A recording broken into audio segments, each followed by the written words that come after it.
so dark today. Oh my goodness.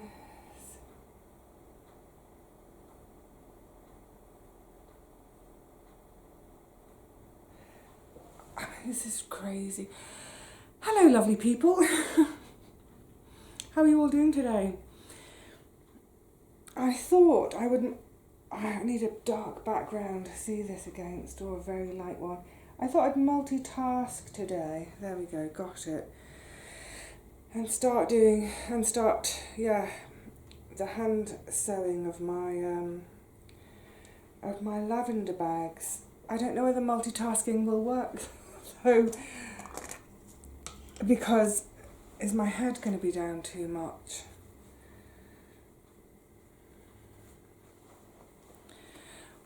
Yeah, so all the bags I filled a couple of days ago, haven't had a chance. Well, I've done I've done 6. Oh my goodness, out of 70. Just other stuff going on. Life. Anyway, how are you all today? I hope you're well. I'm fine. I'm well. Just let me get the end started. I'm a bit of fingers and thumbs today. It's cold. It's gone cold again, and damp and dark. I don't think you'll get it. So I've got a million lights on today. Partly so we can see what we're doing for filming. I don't think multitasking is going to work, is it? Because otherwise my head's going to be down and I'm going to be quiet as I concentrate. Oh, let's see if I can just do one at least. Yeah, we've gone so dark, and we've got, according to the weather forecast, a couple of weeks now of, it looks like rain pretty much every day. There might even be a little bit of sleet, but never mind that. The temperature has definitely gone down again. The nighttime temperatures are now sitting just below freezing. Daytime temperatures aren't that much higher. So it's definitely the kind of weather for hunkering at home, indoors, doing indoor jobs. And do you know what? I've got my my work light, because we're so lacking for light today. I can't see what I'm doing. I know it looks really light on screen, but here for stitching, just to give you an idea, that's my thread colour, and there it is against the bag. You can hardly see it. I'm not going to do it. I'm not going to do it on camera. I need... Oh well, change of plan. I need my light right over me. You can see I'm ready for a very snuggly session here. Let me just put the lid on my pins, because that's the kind of thing that I'm likely to knock flying. But yeah, it's always happy work. So one of the things that really makes me happy when I'm sewing is, you see my threads. Oh, I don't want to chuck them everywhere. My threads. The colours of the threads, they just always make me joyful, absolutely joyful. This little drawer I've got, it's, you know, it's one of those little IKEA cabinets. It's dead handy, but I think I'm on the lookout. I'm going to look out for, and I see them every now and again, some sort of wooden box, yay big, but just a flat, thin wooden box to put them in, because then I can kind of, I've got 2 more boxes, especially the sort of the more pastel-y ones, so I can arrange them by colour. It just makes it sort of quicker and easier to pull out a matching colour. That's for a whole nother day. Anyway, so, oh yes, and I've got my water as always, but I've got a cup of tea. It's going to be too hot. I'm still experimenting with the lovely pucker teas from the advent calendar from Hannah. Thank you, gorgeous. I'm loving them. And I've been really looking forward to trying this one. This one is called Love. I should have had it a couple of weeks ago on the 14th of February, shouldn't I? No, Valentine's Day isn't the only day for love. Every day is a day for love. And this one contains a heartwarming touch of rose, chamomile and lavender. I thought, how perfect today when I was saying lavender bags. So I love chamomile tea. I've never had, no, I have had rose tea, Moroccan tea, rose Moroccan tea. There's a fab Moroccan place right up in the centre of London where I've had rose tea. Never had lavender in tea. I've never cooked with lavender. It's always been one of those things people say, oh, cook with lavender, give it a go. And I think, no, it's perfume. So we'll see how it works as a tea. Excuse me, while I wait for the tea to cool, I'm going to have some water. So one of the things that came up this week, and it's popped off all sorts of thoughts and memories. In the last video, I said something along the lines of that I'm really outdoorsy, but not the kind of outdoorsy that goes fell running or, you know, walking in the hills and jumping over becks and all that sort of thing.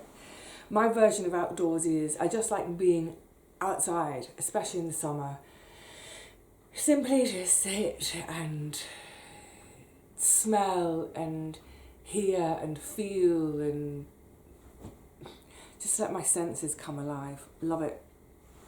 And someone replied, YouTube have changed things recently, so when I don't know if this is how it appears to you all as well, but now instead of seeing someone's name, I get like a username, and quite often it'll be @ and then it'll just be a series of random letters and numbers. It's not a name.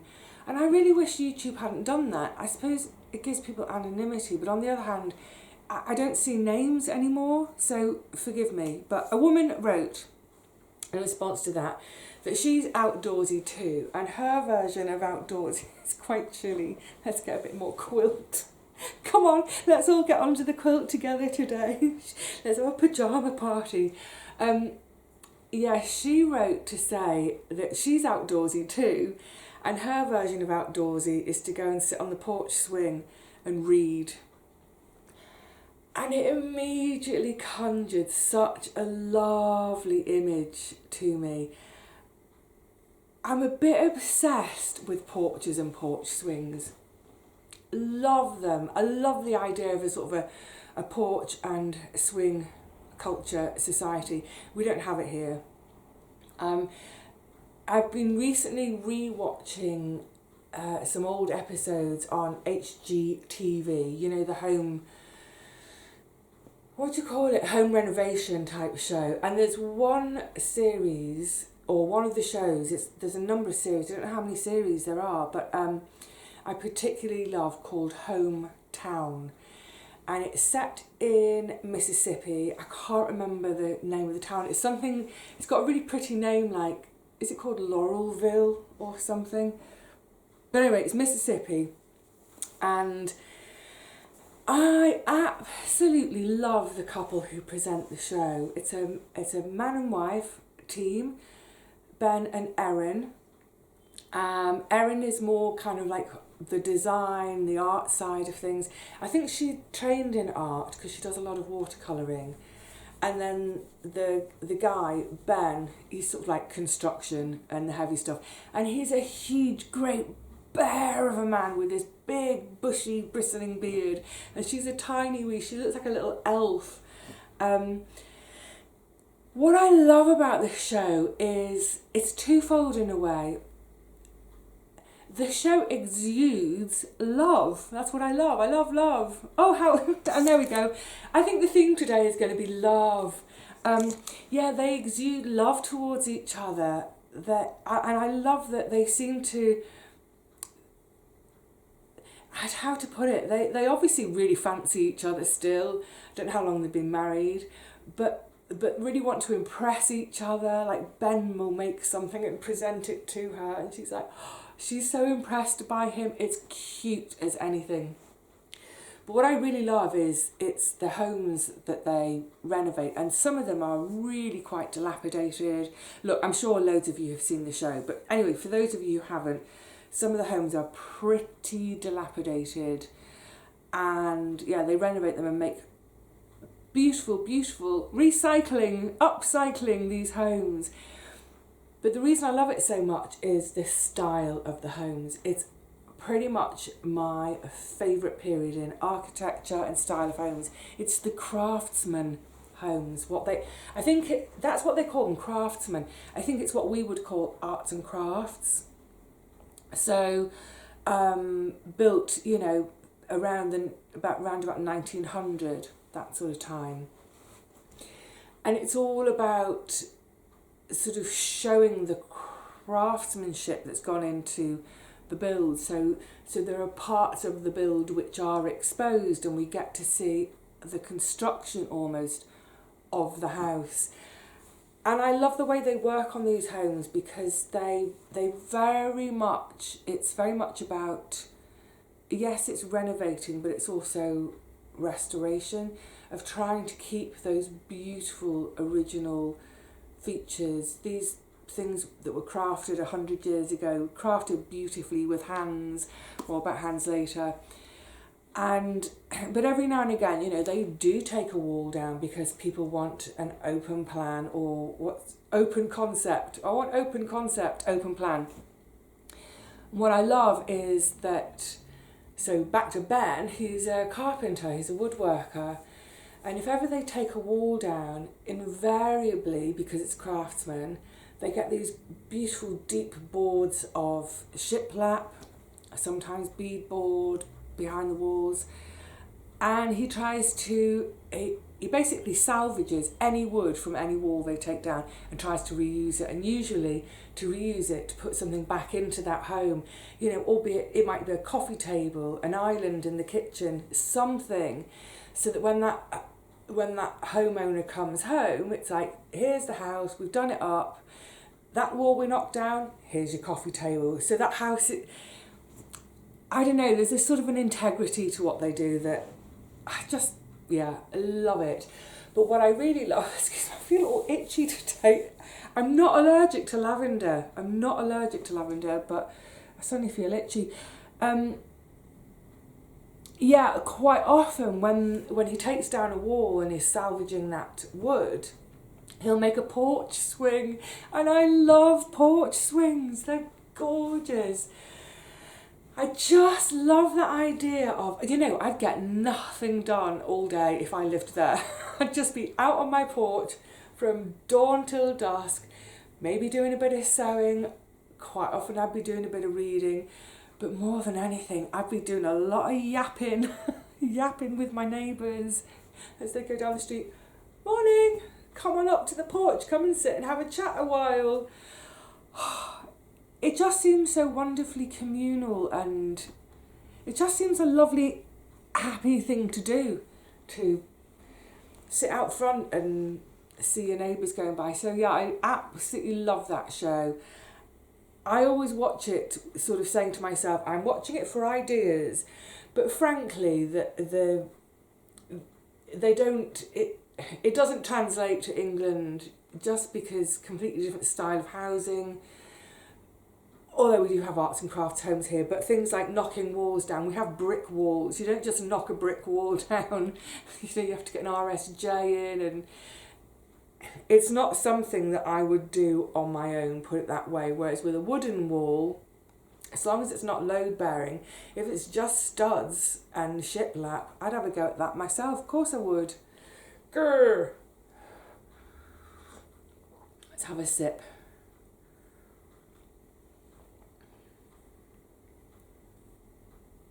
I can taste chamomile. I'm not really getting rose or lavender.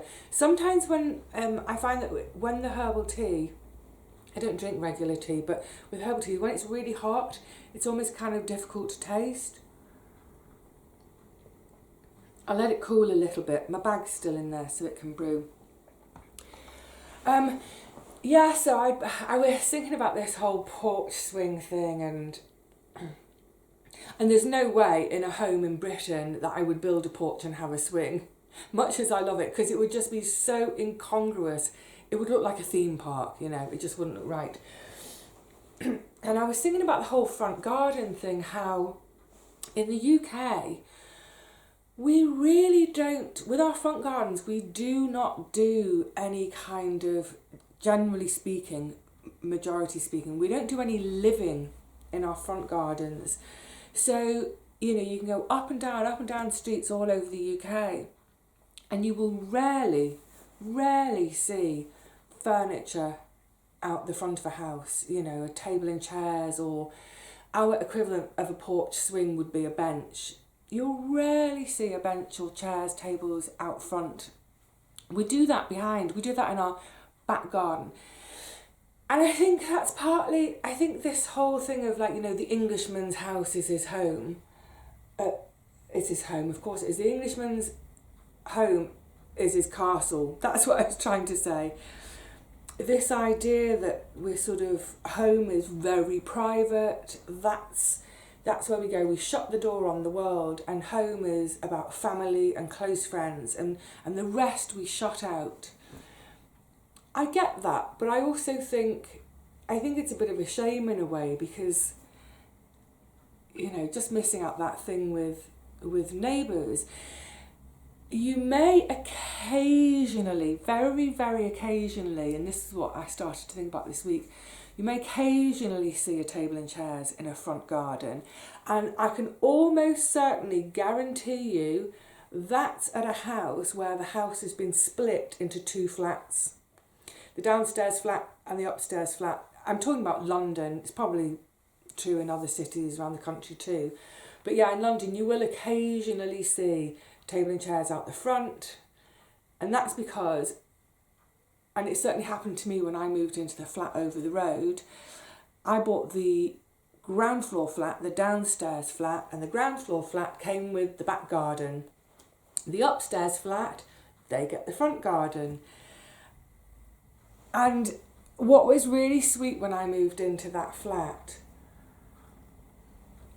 doing up the garden and stuff, so right early on, I can't remember what day of the week I moved in, but the first Sunday that I was there, I heard the front door going. It was a shared front door. So at street level, you come in, front garden, front door, open the front door, and ahead was my front door. Beautiful, gorgeous, beautiful wide wooden doors with leaded light all around it. Absolutely gorgeous. So that's my, and then the stairs peeled off up to the right, and there was another door at the top, and that was the upstairs flat. But it was lovely coming through the front door into the hallway. It didn't feel like some horrible modern flat conversion where you come into a tiny little hall and you've got two plain white fire doors. No, the original, oh, lovely. Anyway, that first Sunday that I was there, I heard the front door going, and I thought, oh, it's my neighbour, because I'd not seen her yet. I'm going to nip out and say hello. And I'd knocked upstairs on the door a couple of times to sort of introduce myself. Anyway, so this woman was letting herself in, and I said, oh, hi neighbour, you know, all that kind of stuff. And she explained to me that it wasn't actually her flat. The flat belonged to her sister, but her sister was poorly. Her sister had ME and was really, really not good. So it actually moved out of the flat and in with her sister just a ways down the road, sort of a couple of villages over. And so the sister would, every Sunday, would come over to the flat to pick up any mail. I'm getting chamomile. I'm not getting rose and lavender. It's perfectly palatable. Yeah, she'd come over on a Sunday, pick up the mail, and just have a little quick eyeball around the flat, make sure everything was okay. So, anyway, we were, you know, chat. It was a nice introduction, and I said, and it was quite early days, I said, obviously you don't know me yet, but as time goes on, if you want to leave a key with me for the flat, and then if anything untoward happens, if there's a leak, whatever, I can scoot up there and see to it, you know, if you're not available. She said, oh, thank you very much. Anyway, a few more weeks went by, so we moved in. It was winter, I remember that much, but I don't know whether it was, I can't remember if it was December or January Anyway, a few more weeks went by, and obviously when one first moves into a home, or at least I this was the case for me, I was focusing on doing work in the flat. It had obviously belonged to an elderly couple. There were grab rails everywhere in the flat. It was it was one of the reasons I got the place, cheap. It was a doer-upper. I always buy doer-uppers. And I don't think it had been decorated since the 70s. It was pretty horrible, like horrible carpets everywhere. So yeah, there were quite a few weeks of, like ripping carpets out, sanding the floors. Beautiful, beautiful floorboards in really fantastic condition. You never know until you get the carpets up and get them all sanded whether am I going to have to put another floor on top. But in this case, actually the floorboards were so beautiful, I was able to sand and then seal them, didn't need to put anything on top. Oh, myriad jobs, you know how it goes. Anyway, as the weather started to get a little bit better, I don't know, maybe March, April, I started to think about the garden. Now, the back garden there was all paved over. It was all patio slabs, but the really, the quite boring workaday ones, the kind of the cheapest patio slabs you can get from B&Q, that sort of thing. The whole garden. Now, obviously that was sensible for an elderly couple because it's no maintenance and also no tripping. Although there were 3 steps down from the back door to get into the garden. I don't know how they managed that. Grab rails on the steps. So it's basically it was a complete blank canvas. Now, the reason I'm mentioning this is back to the front garden. So it was really weedy, it was overgrown, and it had at the front there was a small brick wall, maybe 2 feet high, really just a small wall. It was a double fronted house, so the path up the middle, double fronted, then off to one side, a little bit of driveway. There's no garage, but a little bit of driveway. She had her car there, utterly dilapidated. The tax was out of date by 6 or 7 years, and she'd obviously been ill for a while, bless her. So where that driveway, obviously there's no wall there, and there was no gate, and it was quite a wide opening because, like I said, the door was wide, plus the width of all the leaded lights around the door. I think I had or was that the internal one? Doesn't matter. Wide opening, no gate. So, of course, litter would blow in. So, there were crisp packets and beer cans and, all sorts in the garden. So one Sunday when the sister came over for the mail, I caught her and I said, I've got a proposition for you, sort of thing. So I said, would you mind awfully if I do the front garden up a bit? I said, I'm not sort of having a go at you because it's a mess. I know it's like, I said, but I'm a gardener. I would love to look after the front garden if that would be okay. She's like, oh my God, yes, please, thank you, can you, thank you. I don't know, we can pay you anything. I said, I don't care about being paid. I love gardening and, this is my home as well now. So the front garden, this is what I see every day when I come home from work, and this is what all our neighbours see as they're passing. And I didn't mean that in a, got to keep up with the Joneses, got to have a tidy front garden in case people... I didn't care about that, but just in terms of something lovely for people to look at as they walk past. Where I lived, it was quite a big road and it had a 90-degree turn to it, and I was on the corner. So anyone going to the train station, not the train station near me here, the other train station, walking past my house are going to turn that corner right on that garden every morning. Anyway, the long and the short of it was she said yes, and I said, can I do pretty much anything? Do you mind if I put some more plants in? And she said, I'll check with my sister first. And I said, okay, well, in the meantime, I'll get on with weeding, tidying up, pruning, getting everything tidy again. So it must have, I don't know, I think it probably was towards the end of March. and I had a couple of days of annual leave. We had some beautiful weather, so I set to in the front garden. Now, I'd been living there by then. I think it was about 2.5 months. So this was the perfect moment. I don't know how many days it was, 3, 4, maybe 5. I had a couple of days off and then a weekend. Anyway, let's say it was 4 days I was out there working in lovely weather. And of course my gorgeous Charlotte Bronte, she would be out there with me too, just flaked out on the path leading up to the front door.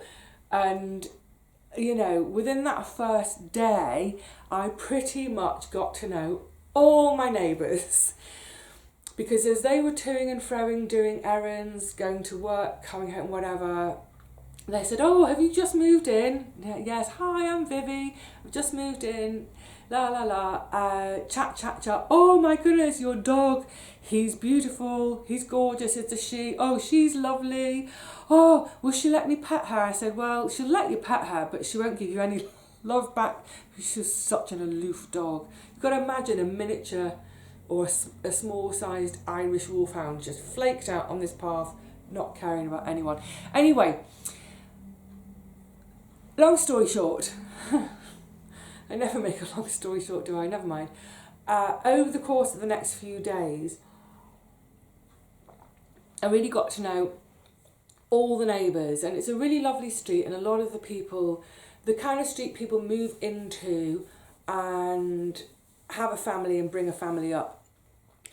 Some of the houses have been split into flats like mine. So these are big Victorian villas. These are big houses which would have been, in their heyday, they would have been 4, 5 bedroom houses. So when they're they split into flats really well. But some of them were still complete homes.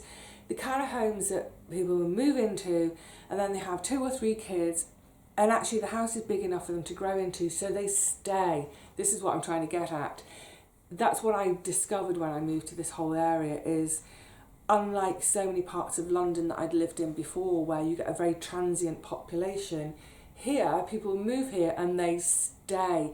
So it really builds that community. So over the course of those 3 or 4 days, I'd also, getting chatting more and more each day. There were 2. One was massive sycamore that had self-seeded. I mean, they are a pain, self-seeded sycamores. Anyway, I'd mentioned to one of my neighbours that it needed to come out. It was massive. It was dangerous, it was big, it had to come out. So then later on, as we headed into May, I'd been finishing doing all this stuff indoors. Then my attention turned to the back garden. Nice brew. Just tastes like chamomile tea to me. Excuse me. I didn't get the rose or the lavender, but it's a nice brew. Yeah, as we headed into May, I lost my train of thought. Oh yeah, garden. I booked 2 weeks off work to tackle the back garden. And also by then, with the front garden, the upstairs neighbour's sister, she was delighted by me kind of just revamping the front garden. And she said, "Yeah, do whatever you want, because you obviously know what you're doing and you're making it look lovely, brilliant." And at that stage as well, I also talked about the car, because it was rusting and dilapidated. It was an eyesore, and I said, "Do you mind if I sort out getting rid of it? We'll see, we see if we can sell it for scrap." She had mentioned the car a number of times, saying she was really sorry about it. So I said, "Look, do you mind if I sort out getting it towed?" And she said, "Oh, would you mind? No, do it." Anyway, so got rid of the car for scrap. So this fortnight was coming up that I was going to be doing my back garden. Now at that time, I didn't have many garden tools, because for the previous, how many years, 10 years or so, for the previous 10 years or so, I'd lived in places where I didn't have a garden. I had a few bits and bobs because wherever I lived, I always tried to do either a window box or a pot on the doorstep. Wherever I lived, I always tried to have something growing. So I had like my hand trowels and that sort of thing, but I didn't have big tools. So in the weeks leading up to the 2-week push in May, I had, when I'd been out the front doing the front garden, I did the front garden every weekend. I made it one of my weekend jobs because that's the weekend is when the other neighbours were around. So it was the time I was most likely to see them. I'm building relationships, building bonds. So I had started to mention to people that, you know, I was going to do a big push on the garden. I was going to have to pop down to B&Q and buy a load of tools. I was planning to buy a lot of tools anyway. But the neighbours started saying, oh, don't buy such and such, you can borrow mine. Oh, don't buy that, you can use mine. Or I've got a spare one of those. It was lovely. So over a few weeks, I gathered loads of tools. Not only that, a couple of the guys on the street next door and then over the street up a couple, they decided to be kind of like, you know, quite blokey about it, bless them, but in a nice way. We're going to take the tree down for you. What? No, I'm going to get a proper tree person. No, we can do it. We can manage it between us. So it came the day, it almost turned into a bit of a street party. I baked for the occasion as a bit of a thank you. I was, you know, sleeves rolled up and they were like, no, you know, this is bloke's work. I was perfectly capable, but never mind. I'm not going to look a gift horse in the mouth. Let them get on with it. So there were ropes and saws and before I know it, they've got this tree taken down. Amazing. And because it was out the front, other people were stopping to watch what's going on. And I'm coming out with trays of drinks and all trays of cakes. And yeah, it was a really, really cute occasion. And with the trunk, so with some of the upper branches, I had an open fire at the time, so I cut a lot of that up, stacked it to season it for the following winter for firewood. But with the trunk, I saved 2 lengths that, I don't know, they must have been 6 foot, around like the proper kind of, trying to explain, girth of the tree. I saved 2 long trunks like that. And eventually when the back garden was done up, they were arranged, they were arranged one here and then one here, so at 90 degrees with each other on the floor, on the patio. So they became extra seating with a cushion on the top. The cushion didn't stay out and stay on the top. But yeah, so through that whole process, I took up every single one of those slab stones. Oh my God, it was back-breaking work. It was hideous. Fortunately, the house, when it was originally built, it was semi-detached, so I had a side passage down the side of the house to go into the gate, into the back garden, so I could bring everything out down the side passage, not through the house. Stacked them all up on the front wall with a sign saying, please take me. Within a couple of days, they're all gone. I don't know how many were, it felt like hundreds. It took me about 3 days just to get them all up and all carted up to the front. I was supposed to be cutting a long story short, wasn't I? So, now to cut a long story short, after 9 days, the garden, oh my goodness, what a transformation. What a massive transformation. I now had beds, growing spaces. I had created and I'd edged it in brick in a sort of oval. And now it was going to be a chamomile lawn. The idea was that Charlotte Bronte would lie on the chamomile lawn. She never took to it, never mind.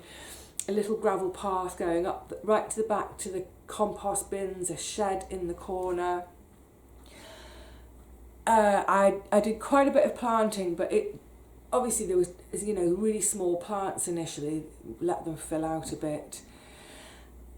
And I thought, now, finally, I can have like a housewarming party, christen my new home now that the garden's done. So I decided instead of a housewarming, I would have a garden warming party. So if you remember, I was saying how all the different neighbours, people had loaned me loads of different tools and what have you. So once I'd finished, or I mean a garden is never finished, but you know what I mean, once I'd finished that initial massive makeover of the garden, I made sure I delivered all the tools back to all the different people that had loaned them to me. But before I did, in those days I had, what's it called? Is it an Instamatic camera? You know the ones where you take the picture and it goes zzzz, and it comes out of the bottom and you do that to develop it, even though apparently that doesn't make it develop any quicker, or some people say put it in your armpit, that'll develop it. You know the ones I mean. So it develops almost instantly, and then there's always that border, white band border at the bottom of the photograph. So what I did was I photographed every single tool that I'd been lent, and then on the bottom, on that white band, I wrote the person's name that had lent it to me. It wasn't to remember who'd lent me the tools, it was for the garden party. It was such a cute idea. I highly recommend it because people loved it and were so appreciative. So, a couple of weeks before I was having the grand garden open house party, whatever you call it, the grand opening of my new garden.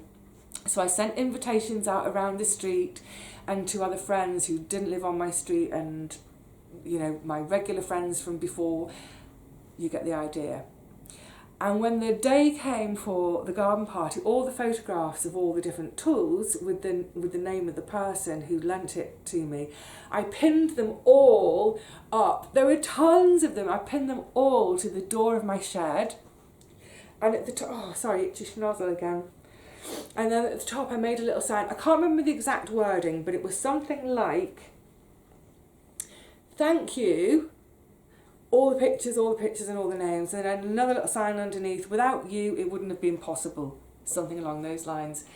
So it was such a cute way of me having my housewarming for all my friends from all the years I'd known. So they, you know, it was like, oh, got to schlep down to southeast London, because bear in mind I'd always lived in southwest London, West London specifically.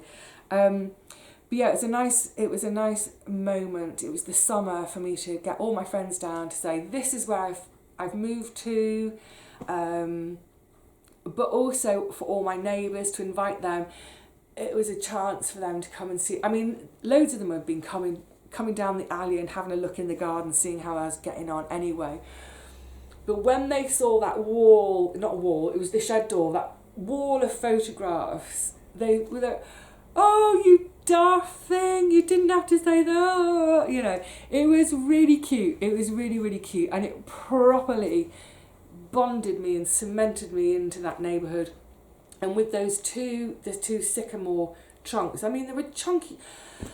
I don't know how. I dragged massive, I must have had help. They were chunky trunks. I dragged them from the front of the house all the way down the side passage into the back garden and into place.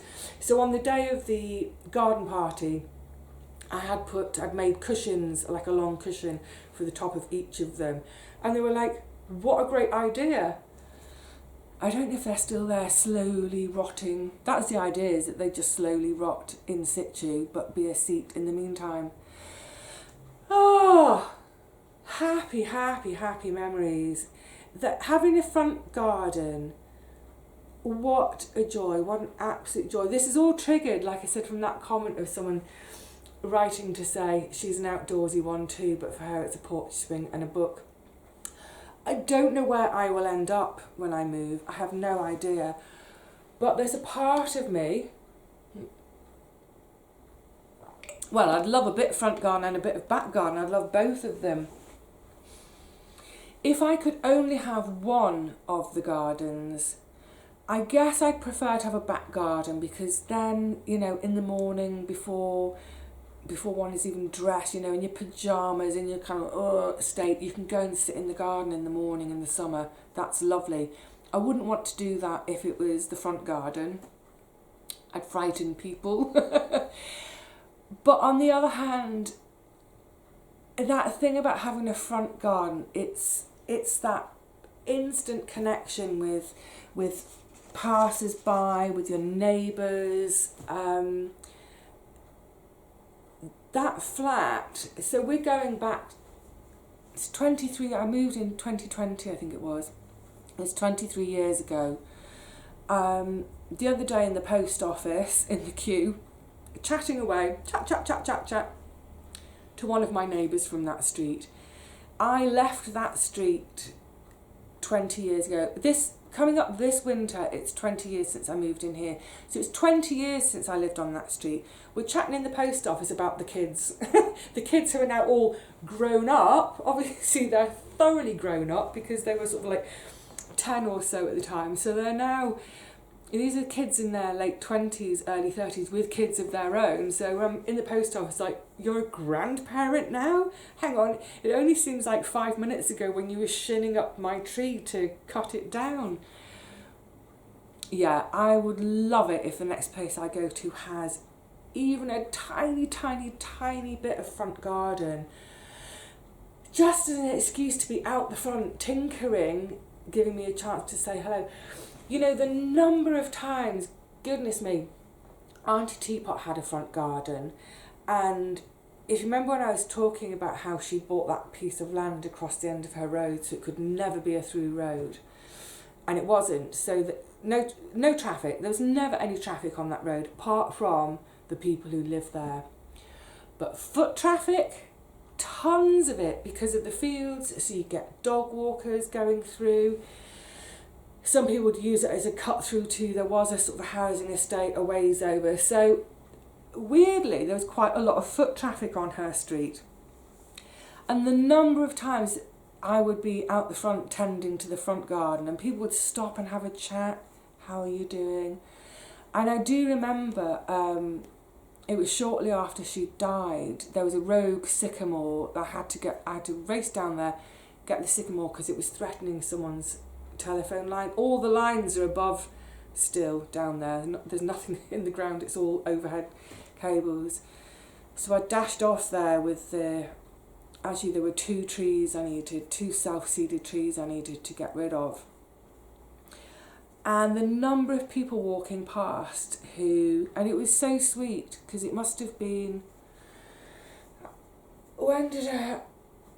March, it was all funeral, doing that, April, it was probably towards the end of April. It was probably a couple of months after her death before I got down there to properly tackle things at the house.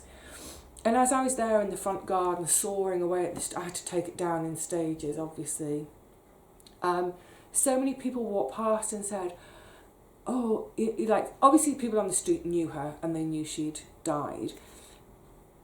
But quite a few of the dog walkers, they'd stop and say, oh, what happened to the old lady? Haven't seen her for a while. Because she used to wave to people from her window. Oh, bless. It was sweet though that people kept saying, what happened to the old lady? Was that your nan? Sort of, my nan's sister. Anyway, yes. Gosh, I rambled. Yeah, it's just happy memories of making a garden in a new home and in making a garden, I'm going to get emotional. When you make a garden, you make friends. I've always said that when you make a garden, you make so much more. We grow so much more than vegetables in our gardens. We grow hope, we grow friendships, we grow confidence. Yeah, wonderful. One sad thing though is one of the houses that I walked past on my way to the garden, the allotment garden,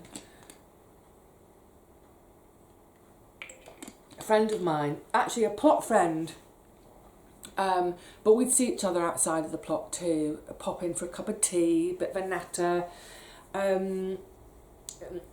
Yeah, she had a huge house, but quite a small kitchen. So at some, I don't know, I can't remember how many years ago, 5-6 years ago, maybe more, she had a bit of an extension put on the back, and every time I was passing, she'd be like, Vivi, come in and have a look. It's like, all right, can't wait to have a nosy. Anyway, she's moved. It's been on the cards for ages. Her kids are all now left home. Yeah, so, you know, rattling around in this huge villa.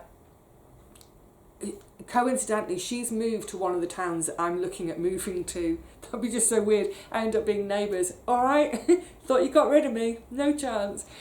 Anyway, yes, beautiful old arts and crafts period, massive house, and not a huge garden. A garden out back. Obviously, she'd encroached on it with the kitchen extension, but a real beautiful garden, quiet sanctuary garden. And out the front, just an incredibly lush garden. Not a huge lot of variety. Very, what am I trying to say? Lots of shrubs, lots of year-round interest, green interest. So not kind of like border, not loads of flowers. That's what I'm trying to say. But really lush. So this gorgeous, actually it's red brick. It's built from red brick, which is unusual in London. Most of our houses are built in the London yellow, but it's a more of a reddish tone. So all the greens look beautiful against it. But the most gorgeous thing are wisteria. And if you're in the street, I'm now going to be the house. So here's the front of the house. Here's the side of the house. Come down the alley this way, round back into the garden. So rather like my previous flat. The next house is a little ways over. That side, they're joined to the house. So, but here, so right on this corner, that's where the wisteria had been planted. So it's trained down this side of the house and across the front. And when I'm coming home from the allotment, I approach from this way. Sorry, I'm walking backwards. I'm walking this way. So I look at it exactly on that angle. So I look at both aspects, both walls with this wisteria. I never asked her actually if she can't have planted it. I don't know how long she lived there. I guess she moved in before the kids were born, not sure. Catch up with her one of these days and find out how everything's gone. But anyway, I'm guessing that wisteria 30 plus years old, because the trunk, and I'm going to call it a trunk rather than stem, it was just this mass, absolute mass of, well, you know how wisteria, that is that gorgeous twisting, winding, but an absolute mass of it up the side and then across the front. And of course, the thing with wisteria is in the winter, most of the sort of the growth across the front of the house, you don't really notice, because once all the leaves and flowers are gone, there's really not very much to see. But the trunk, the stem bare in winter is so beautiful once it's of that age, that even in winter when it's bare, there's beauty to see. But my goodness, it's about late May, isn't it? Is it late May that our wisteria is in flower? So there's quite a few properties up the road have got wisteria, but they're all much younger plants than hers was. So they're trying, they're doing it, but hers was just the most, literally, even if I saw it every day over the course of a week, I would stop in the street and just, it's magnificent, absolutely amazing, just sublime, beautiful. But about a month ago, when I was coming home from the garden one day, I saw a man up a ladder. He must have been about 10 feet up, so he was up to the height of where the first main, here's the trunk coming up and then it's splitting, trained onto the front of the house, onto the side of the house. He was right up just above that. He was cutting it back. Now, I've never had a wisteria and I don't know about pruning, but I was thinking, you're not pruning it, you're cutting it down, aren't you? Are you? What are you doing? So I stood on the corner and I said, oh, hi, is the wisteria going? Obviously new people have moved in. Is the wisteria going? And he went, yeah. I was like, oh my God. I said, no, look, it's such a beautiful old pond. Oh, this is almost criminal. I mean, you know, it's their property, they can do what they want. But I said, this is awful. And, you know, he didn't have tears in his eyes as such, but there was a catch in his throat. He said, I'm a gardener. This goes against everything for me. He said, but I'm paid to do a job. The wisteria has now gone. Just like that. 35 years or whatever it is, it must be, of growth and beauty gone. Not only that, now, since then, the whole front garden has been grubbed out, removed, paved over, car. That's it. So all that beautiful green, all that growth, all that habitat, insects, birds, joy for people walking down the street, it's all been wiped out overnight for the sake of a car. Breaks my heart. I didn't mean to talk about that today because that's a really neggy one, but yeah, I certainly, when I catch up with my friend, I'm not going to tell her what they've done because I think it would break her heart. But it's like I was saying, do you remember I was saying this about when I eventually leave the allotment garden? It was never mine in the first place, you know. Gardens, they're not ours, they're just, well, if they are ours, they're ours, they're only ours temporarily. We are just custodians who are passing through. So while we're there, let's do the best we can for the garden. But once we've gone, whoever comes after us, it's not for us to say what they do or don't do. You just have to hope. I need to go and put my, go and grab a hoodie. Hang on. Oh my goodness. I just caught sight of the clock and realised I've been yakking for ages. I haven't even got onto the books. We'll do it in a separate video. I know I said that last time, didn't I? I keep not getting around to it. We'll do a, do you know what? It's so chilly. I will do a separate video just on, I've got a handful of books, some absolute corkers, including what I think might be my book of the year to share with you. So we'll do that another time. For now, I need to get on with sewing. That's what I need to do, is sew. For that, I need to bring my light round, blah, blah, blah. So, in other words, I'm going to love you and leave you. But happy memories of making gardens and making friends. And when I think about all the friends I've made in this area, I made a whole load of friends through having a dog and walking my dog. You know, it's like you're the new kid on the block and everyone's like, oh, who's that new person with the dog? And before you know it, you're best friends with every dog walker in the area, every dog owner. So I made friends through walking my dog, I made friends through having a front garden, and I made friends through having an allotment garden. And what that suggests to me is that when I move, if I move to a completely different town where I don't know anyone, I'm going to need one of those three things in my new life. I'm definitely going to need one of those three things, to help me make new friends. I don't think the dog is likely, in all honesty, just because I can't walk a dog anymore. An allotment, and I think the most likely thing, maybe this clarifies it for me, that if I move out of London, wherever I move to, it has to have a front garden.